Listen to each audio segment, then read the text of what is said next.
একলা হয়ে দাঁড়িয়ে আছি তোমার জন্যে গলির কোণে, ভাবি আমার মুখ দেখাবো, মুখ ঢেকে যায় বিজ্ঞাপনে। একটা দুটো সহজ কথা বলবো ভাবি চোখের আড়ে, জৌলুসে তা ঝলসে ওঠে বিজ্ঞাপনে রং বাহারে।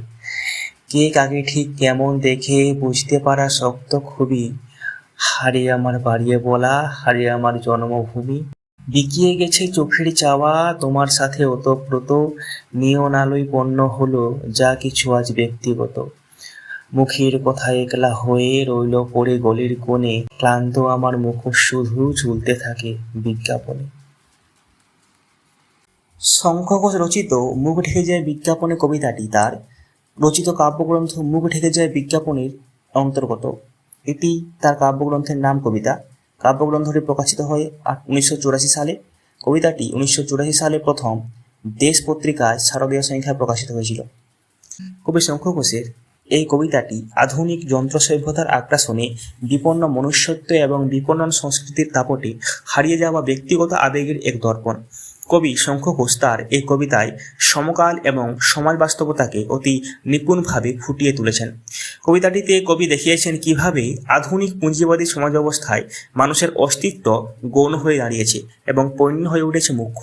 মানুষের নিজস্বতা, ভালোবাসা এবং আবেগ আজ বিজ্ঞাপনের চাকচিক্যে ঢাকা পড়ে গেছে। কবিতার শুরুতে দেখা যায় কবি তার প্রিয়জনের জন্য গলির কোণে অপেক্ষা করছেন।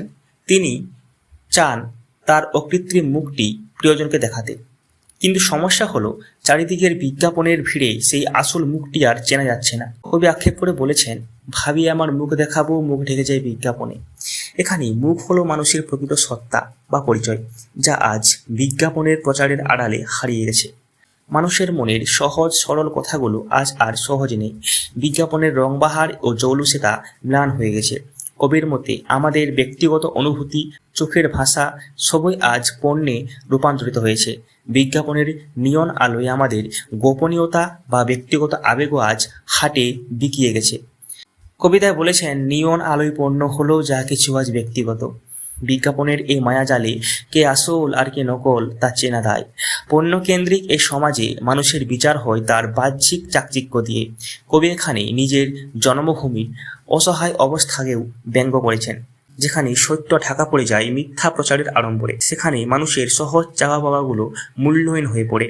কবি বলেছেন, কে কাকে ঠিক কেমন দেখে বুঝতে পারা শক্ত খুবই। কবিতার শেষে কবি এক চরম একাকিত্ব ও ক্লান্তি প্রকাশ করেছেন। মানুষের আসল কথাগুলো গলির কোণে পড়ে থাকে, তা আর সমাজ বা প্রিয়জনের কানে পৌঁছায় না। মানুষের বদলে আজ টিকে আছে কেবল তার মুখোশ, যা বিজ্ঞাপনের হোর্ডিংয়ে ঝুলে থাকে। অর্থাৎ মানুষ আজ আর রক্ত মাংসের মানুষ নেই, সে কেবল এক বিপণনযোগ্য সত্তা বা ব্র্যান্ড। ক্লান্ত আমার মুখোশ শুধু ঝুলতে থাকে বিজ্ঞাপনে। কবির এই কথাটি এক্ষেত্রে যথেষ্ট যুক্তিযোগ্য। সার্বিকভাবে কবিতাটি আধুনিক নগর জীবনের ফাঁপা আভিজাত্য এবং বিজ্ঞাপনের আগ্রাসনে মানবিকতার হারিয়ে যাওয়ার এক করুণ আর্তনাদ। শঙ্খ ঘোষ অত্যন্ত সংক্ষেপে কিন্তু তীক্ষ্ণভাবে বুঝিয়ে দিয়েছেন যে আমরা এক এমন সময়ে বাস করছি যেখানে হৃদয়ের চেয়ে হোর্ডিংয়ের গুরুত্ব বেশি। কবিতাটির আলোচনা সবার কেমন লাগলো তা অবশ্যই কমেন্টে জানাবে।